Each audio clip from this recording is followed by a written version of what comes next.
Good evening, everybody. Happy Sunday. And here we are in our Children's Health 113 and 114. You're getting there, getting close. So this is week 9. Let's see what we've got coming up. Is it? Can it possibly be week 9 already? I can't believe it. You'll see that there is no smiling face down at the corner because I have been suffering from the flu since Tuesday. Essentially, today is the first day that I've gotten out of bed and done anything. So, oh yeah, we are. We're class 8. Okay, good. Now we're class 8. We're now class 9. Okay. Let's look at this one. So, I've not yet had an opportunity to go through your work. Uh, so, I will be working on that starting tomorrow. Um, I really literally had 102 plus fever until finally the fever broke Friday night. I had low grade yesterday, and today it's finally gone, but now I've got the cough and all that stuff. So please make sure that you're safe in at work because this is a bad one. All right, so I'll go over your. Hopefully, I am going back to work today in the tomorrow in the clinic, and but I'm sure I'm going to have some time to get through the day to look at your the work that you submitted, and we're going to do the same thing we did last week.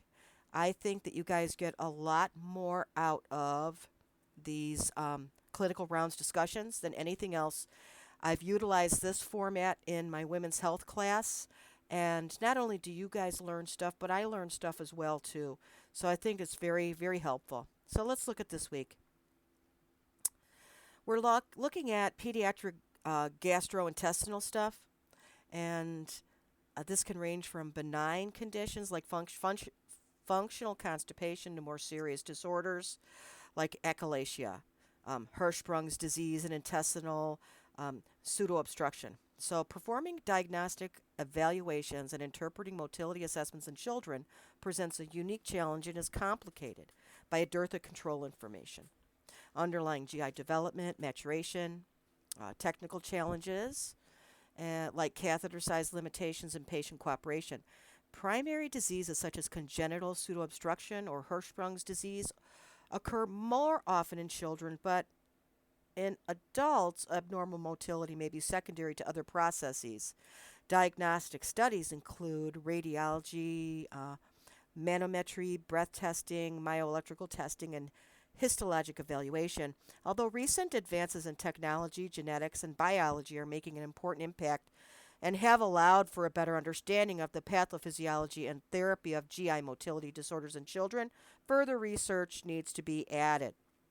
And, there, it's very difficult when we're considering research in children because um, ethics and morality prevent us from performing clinical trials on the pediatric population.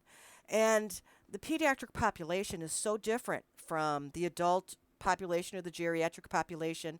It's very difficult to take studies that have been done on adults and then those interpret those differently to apply to children. So it's really difficult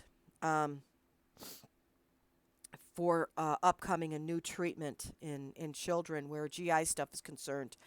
Um, but on every pediatric patient that I have, I always ask, I don't care what they're there for. I ask if the parents, how are they moving their bowels regularly? I also ask about voiding. And I push on their tummy to see if I can feel any stool in there. With kids, you certainly can feel it when they've got an obstruction in there.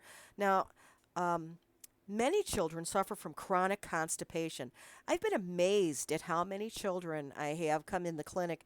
And when I ask parents for history on meds and allergies, they're taking Miralax on a daily basis. and they've suffered from chronic constipation from the time they became potty trained forward. So I see this a lot in the pediatric population, and you might be seeing it in your practices as well during your clinical rotations. Um, I'm not. I know you guys are kind of all over the place uh, logistically, but where I live, one of the big university hospitals actually has a pediatric constipation clinic where parents bring their children to try to help them get through these episodes of constipation because it can become a chronic problem. So the objectives for this week, no different. And then you have your readings here, a PowerPoint audio on the content, and then your clinical rounds discussion. We're going to follow the clinical rounds discussion routine just as we did last week, and I think I've got that in your announcement. I just want to make sure that I put it there.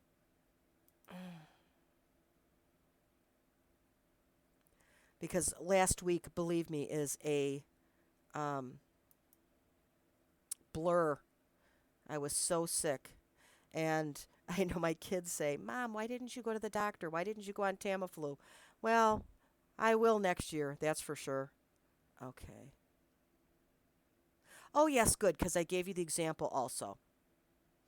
And remember, my big thing, I do not want you to um, submit 10 of the same diagnosis. So, as you are writing your discussion posts, I want you to see what people are posting so that you are not duplicating diagnoses that you're seeing in the clinic. Okay? Have a wonderful evening. Oh, also, I have one thing to say to you, too. Nikki is going to be doing the final exam review, and she set a date for it, and I've got to find it here because she sent it to me today. So just bear with me for a minute. Okay. Oh, here we go. Nikki is going to do the final exam review on Tuesday, February 20th at 7 p.m. She hasn't yet developed the PowerPoints, but she'll send me out those and I'll send them to you. I'll be there too so that I can answer any questions that may come up in the chat box. And I hope you have a very productive week.